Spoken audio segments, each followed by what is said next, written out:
Hi friends, ఎలా ఉన్నారు? మనందరికీ జీవితం మీద ఎన్నో సందేహాలు ఉంటాయి.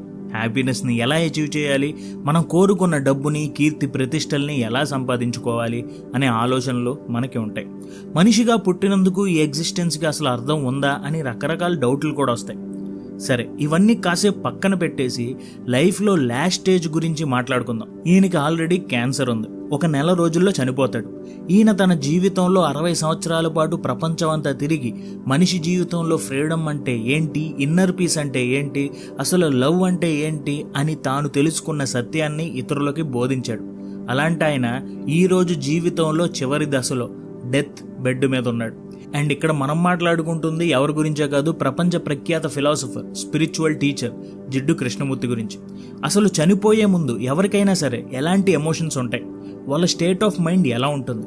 బహుశా వాళ్ళు బ్రతికిన జీవితం మొత్తం వాళ్ళ కళ్ళ ముందు కనిపించవచ్చు. జీవితంలో నేనేం సాధించాను అని ప్రశ్నించుకోవచ్చు. నేను చనిపోతే అసలు ఎవరైనా ఏడుస్తారా అని ఫ్యూచర్ గురించి ఆలోచించవచ్చు. ఇలా ఏదైనా జరగచ్చు. కానీ ఒక్కసారి డెత్ బెడ్ మీద జిడ్డు కృష్ణమూర్తి గారిని చూస్తే ఆయనలో ఇలాంటి ఆలోచనలేమీ కనపడవు. 1986లో ఆయన చనిపోవడానికి సరిగ్గా 44 రోజుల ముందు ఒక స్పీచ్ ఇచ్చారు. కృష్ణమూర్తిస్ లాస్ట్ పబ్లిక్ వర్డ్స్ అనే టైటిల్తో యూట్యూబ్లో వీడియో కూడా ఉంది, ఒకసారి చూడండి.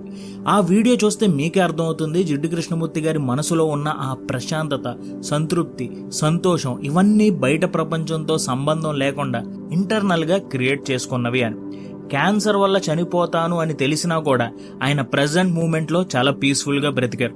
91 సంవత్సరాలు వయసులో కూడా ఆయన మైండ్ ఎంత షార్ప్గా పనిచేసేది అంటే చిన్నపాటి భయం గాని, సంకోచం గాని, మతిమరుపు గాని ఎలాంటి లోపం కనిపించేది కాదు. అందుకే ఎంతో మంది స్పిరిచువల్ లీడర్స్ చెప్పిన మాటలు విన్నా సరే జిడ్డు కృష్ణమూర్తి గారి స్పీచ్లు మాత్రం అన్నిటికంటే డిఫరెంట్గా ఉంటాయి. నిజాయితీతో మనలో ఒక జీవాన్ని మేల్కొల్పే విధంగా అనిపిస్తాయి.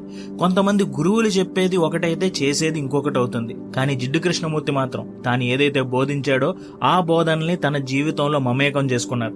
అందుకే ఆయన మాటలు ఎవరికి వాళ్ళు సత్యాన్ని అన్వేషించేలాగా మోటివేట్ చేస్తాయి. అయితే నాకు అనిపించింది ఏంటంటే కృష్ణమూర్తి గారి మాటల్ని, ఆయన ఐడియాలజీని సింప్లిఫై చేయడం కూడా కొంచెం కష్టమే. కాకపోతే జిడ్డు కృష్ణమూర్తి బోధనలు, స్పీచ్లు, ఆయన ఫిలాసఫీ అన్నిటిని ఫిల్టర్ చేస్తే కోర్ లెవెల్లో కొన్ని మెయిన్ ఐడియాలు రిపీట్ అవుతాయి.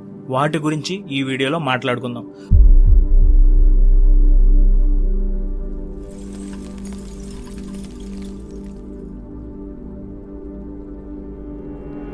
ముందుగా the secret of J Krishnamurthy. మీరు ఎప్పుడైనా జిడ్డు కృష్ణమూర్తి వీడియోలు గనక చూసి ఉంటే ఆయన తనని తాను థర్డ్ పర్సన్లో ద స్పీకర్ అని సంబోధిస్తాడు.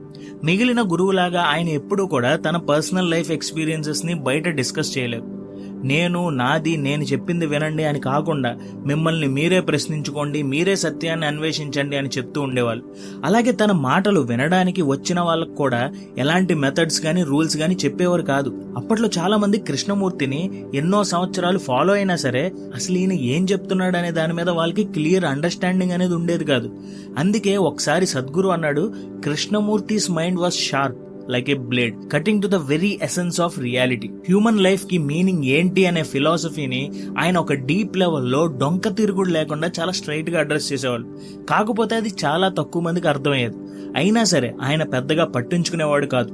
ఆయన చెప్పాలనుకున్న విషయాన్ని మాత్రం సూటిగా చెప్పుకుంటూ వెళ్ళిపోయాడు. ఎందుకంటే కృష్ణమూర్తి బలంగా నమ్మేది ఏంటంటే there is no teacher, no pupil, there is no leader, there is no Guru, there is no master, no saviour. You yourself are the teacher and the pupil. You are the master, you are the guru, you are the leader, you are everything. Simple గా చెప్పాలంటే ఆయన ఉద్దేశంలో ఈ ప్రపంచంలో గురువులు లేరు, శిష్యులు లేరు, నడిపించే నాయకుడు లేడు, ఎవ్వరూ లేరు. కాపాడేవాడు కానీ, నీకు దారి చూపించేవాడు కానీ ఎవ్వడూ లేడు. నీకు నువ్వే గురువు, నువ్వే శిష్యుడివి, నువ్వే నాయకుడివి, నిన్ను నువ్వు కాపాడుకోవాల్సింది నువ్వే. ప్రతిదానికి నీకు నువ్వే సమాధానం అని ఆయన నమ్ముతాడు. అయితే జిడ్డు కృష్ణమూర్తి తన చివరి దశలో ఒకరోజు తన దగ్గరికి వచ్చిన వాళ్ళతో ఒక మాట అన్నాడు, మీకు నా సీక్రెట్ ఏంటో తెలుసుకోవాలని ఉందా అని. చాలా మందిలో సడన్ గా క్యూరియాసిటీ పెరిగిపోయింది. అసలు దీనికి ఆన్సర్ ఏం చెప్తాడో అని అందరూ క్యూరియస్ గా ఎదురు చూడటం మొదలు పెట్టారు. అప్పుడు ఆయన అన్నారు, this is my secret, I do not mind what happens. ఈ 5 పదాలు కలిసిన ఒక్క సెంటెన్స్ పైకి చాలా సింపుల్ గా కనిపిస్తుంది. కానీ జాగ్రత్తగా గమనిస్తే జీవితానికి సరిపడ జ్ఞానం ఈ ఒక్క వాక్యంలో ఉంది. కొంచెం లోతుగా ఆలోచించి అర్థం చేసుకోండి. I don't mind what happens అంటే ఏం జరిగినా సరే నాకు పర్లేదు, ఏమైనా సరే నేను పట్టించుకోను. జిడ్డు కృష్ణమూర్తి ఏమంటున్నారంటే, నేను లైఫ్లో ఫెయిల్ అయినా, సక్సెస్ అయినా, డబ్బున్నా లేకపోయినా, ఏం జరిగినా సరే నాకు పెద్దగా ప్రాబ్లం లేదు. ఎందుకంటే నేను జీవితం నుండి, ఇతర మనుషుల నుండి ఏమీ ఎక్స్పెక్ట్ చేయను, డిమాండ్ చేయను. అందుకే సంతోషంగా ఉండగలుగుతున్నాను అని అంటారు. ఇంచుమించు ఇలాంటి ఫిలాసఫీనే రోమన్ ఫిలాసఫర్ మార్కస్ అరేలియస్ కూడా బోధించాడు. How ridiculous and unrealistic is the man who is astonished at anything that happens in life. అంటే నిజంగానే లైఫ్లో ఎప్పుడైనా ఏదైనా జరగచ్చు. సో షాక్ అయిపోకండి, యాక్సెప్ట్ చేయండి. కాకపోతే నిజంగా ఇలా అసలు లైఫ్లో ఏం పట్టించుకోకుండా బిందాస్గా ఉండడం అనేది సాధ్యమా అంటే అసాధ్యం అని కూడా చెప్పొచ్చు. కాకపోతే జిడ్డు కృష్ణమూర్తి గారు చెప్పిన మాటల నుండి మనం గ్రహించాల్సింది ఏంటంటే, లైఫ్లో ఎక్స్పెక్టేషన్స్ని ఎప్పటికప్పుడు రియాలిటీ చెక్ చేసుకోండి. ఇలా లైఫ్లో జరిగిన ప్రతిదాన్ని కోపంతో రెసిస్ట్ చేయకుండా యాక్సెప్ట్ చేయడం మొదలు పెట్టండి. అప్పుడు మన హార్ట్లో ఒక హార్మనీ వస్తుంది. సపోజ్ వాటర్ని ఎగ్జాంపుల్గా తీసుకుంటే, నీరు ఏం అడ్డొచ్చినా ఏం జరిగినా అలా ఫ్లోలో ప్రవహిస్తూ వెళ్ళిపోతుంది. ఈ నీరు పైకి చూడడానికి కామ్గా ఉంటుంది, కానీ నీటికి ఎంత పెద్ద పెద్ద బండరాళ్ళనైనా అడ్డంకులుగా వేయండి, వాటిని దాటుకుని వెళ్ళే శక్తి నీరుకి ఉంటుంది. అందుకే బ్రూస్లీ కూడా అంటాడు, empty your mind, be formless, shapeless like water అని.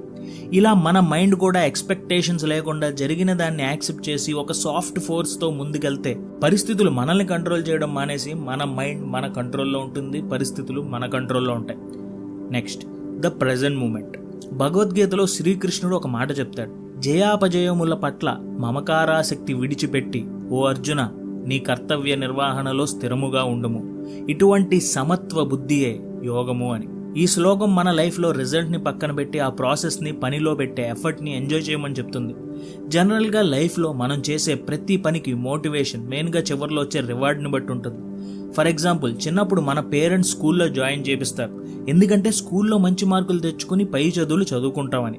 ఆ తర్వాత గ్రాడ్యుయేషన్ చేసేటప్పుడు మైండ్లో మన గోల్ ఏంటంటే చదువు పూర్తి చేశాక జాబ్ చేయాలి అని. ఇక తర్వాత మనీ సంపాదించాలి అనేది లైఫ్ మొత్తానికి మేజర్ మోటివేషన్లా మారిపోతుంది. మంచి కారు, పెద్ద ఇల్లు, ఫ్యామిలీకి కంఫర్టబుల్ లైఫ్ని ప్రొవైడ్ చేయడం, ఇదే ఆల్మోస్ట్ అందరికీ లైఫ్ గోల్. కాకపోతే ప్రాబ్లం ఎక్కడొస్తుందంటే, రిజల్ట్ ఓరియంటెడ్గా పని చేసేటప్పుడు మన మైండ్ ఎక్కువగా ఫ్యూచర్ మీద ఫోకస్ అయి ఉంటుంది. ఇప్పుడు ఈ పని చేస్తే భవిష్యత్తులో మనకు హ్యాపీనెస్ వస్తుంది అనే థాట్ మైండ్లో బాగా నాటుకుపోయింది. కాకపోతే నిజం ఏంటంటే, సంతోషం అనేది ఎప్పుడో భవిష్యత్తులో రాదు, ఇప్పుడు బ్రతుకుతున్న ఈ క్షణంలో ఉంటుంది. అందుకే జిడ్డు కృష్ణమూర్తి అన్నారు, we all want to be famous people and the moment we want to be something we are no longer free. అంటే లైఫ్లో ఆస్పిరేషన్ ఉండడం, డ్రీమ్స్ ఉండడంలో తప్పులేదు, కానీ ఆ ర్యాట్ రేస్లో పడి మన ట్రూ ఐడెంటిటీని, ప్రెజెంట్ మూమెంట్ని మాత్రం మిస్ అవ్వకూడదు. Next, focus on the action, not the reward. Success and ఫెయిల్యూర్తో సంబంధం లేకుండా ప్రజెంట్ మూమెంట్లో ఆ పనిని పూర్తి స్థాయిలో ఆస్వాదించడం అసలైన యోగం. దాన్ని సాధించాలంటే మనలో లోతుగా పాతుకుపోయి ఉన్నటువంటి కోరికల్ని జయించాలి. ఈ డిటాచ్మెంట్ అనగానే చాలామంది అసలు పని చేయకుండా ఉండడం లేదా మన రెస్పాన్సిబిలిటీని వదిలించుకోవడం అని అనుకుంటారు. కానీ నిజమైన డిటాచ్మెంట్ అంటే మన ఎమోషన్స్ అండ్ థాట్స్ రిజల్ట్కి బానిస అవ్వకుండా కాపాడుకోవడం.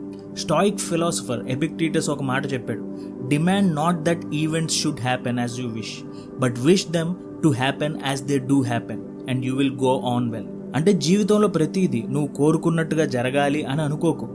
ఏం జరిగినా సరే నువ్వు చెయ్యాలనుకున్నది చేసుకుంటూ వెళ్ళిపో అని.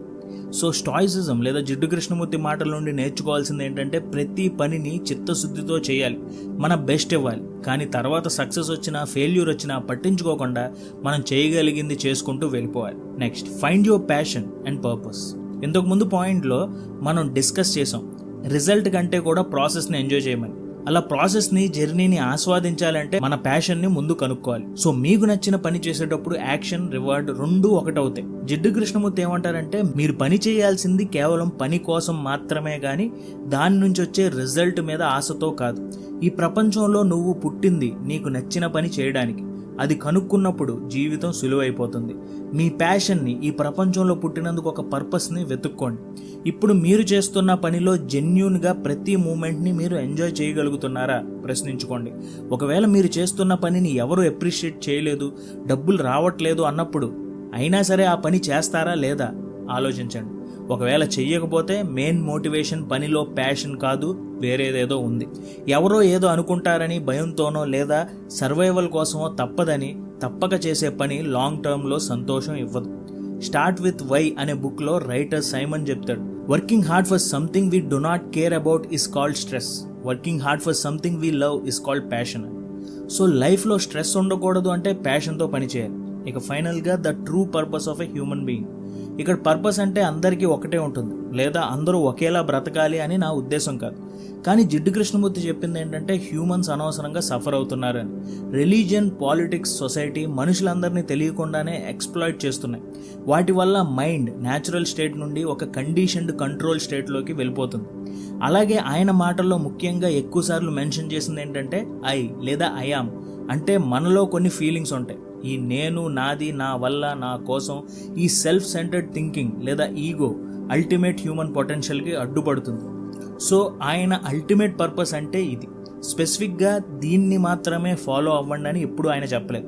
కాకపోతే ఆయన అన్నది ఏంటంటే the more you know your self, the more clarity there is. Self knowledge has no end. You don't come to an achievement, you don't come to a conclusion, it is an endless river. ఇక్కడ నాకు అనిపించింది ఏంటంటే self knowledge, self awareness ఉండి ఏదో పేరుకి మెకానికల్గా కాకుండా ప్యాషన్తో పనిచేస్తూ ఈగోని పక్కన పెట్టి నాన్ జడ్జిమెంటల్గా ప్రపంచాన్ని అబ్జర్వ్ చేయడం మొదలు పెడితే లైఫ్ ఎప్పటికప్పుడు ఇంకొంచెం ఇంప్రూవ్ అవుతూ ముందుకు వెళ్తుంది. సో ఫ్రెండ్స్, వీడియో చివరికి వచ్చేసాం కాబట్టి జిడ్డు కృష్ణమూర్తి గారి 5 లైఫ్ లెసన్స్ని మళ్ళీ మరోసారి రివైజ్ చేసుకుందాం. ముందుగా ఆయన చెప్పిన సీక్రెట్ ఏంటంటే I don't mind what happens. ఏం జరిగినా నాకు అనవసరం, నేను చేసే పని చేసుకుంటూ వెళ్ళిపోతాను అని. నెంబర్ 2, ప్రెజెంట్ మూమెంట్ చాలా వాల్యుబుల్, దాన్ని గ్రాంటెడ్గా తీసుకోకూడదు, దాన్ని పూర్తిగా ఎంజాయ్ చేయాలి. Number 3, focus on action, not the result. Number 4, find your purpose, find your passion. Motivation ఏంటి అనేది రియాలిటీ చెక్ చేసుకుంటూ ముందుకు వెళ్ళాలి. ఫైనల్గా పర్పస్ ఏంటంటే ఎవరి జర్నీ వాళ్ళు, కానీ సెల్ఫ్ నాలెడ్జ్, సెల్ఫ్ అవేర్నెస్ ఉండి ప్రపంచాన్ని నాన్ జడ్జిమెంటల్ వేలో అబ్జర్వ్ చేయడం మొదలు పెడితే దారి సులువుగా మారుతుంది. జిడ్డు కృష్ణమూర్తి చెప్పిన ఈ 5 పాయింట్స్ ప్రతి ఒక్కరి లైఫ్లో రిలేట్ అవుతాయి. ఆయన సొల్యూషన్ ఇది అని ఎప్పుడూ చెప్పలేదు, కానీ ఎవరికి వాళ్ళు తమ ఓన్ సొల్యూషన్స్ వెతుక్కునేలా చేశారు. సో ఈ వీడియోలో మాట్లాడుకున్నది ఎంతో కొంత పాజిటివ్ ఇంప్రూవ్మెంట్ తీసుకొచ్చిందని నమ్ముతూ ఈ వీడియోని ఇక్కడ ముగిస్తున్నాను. Thanks for watching our videos. జై హింద్.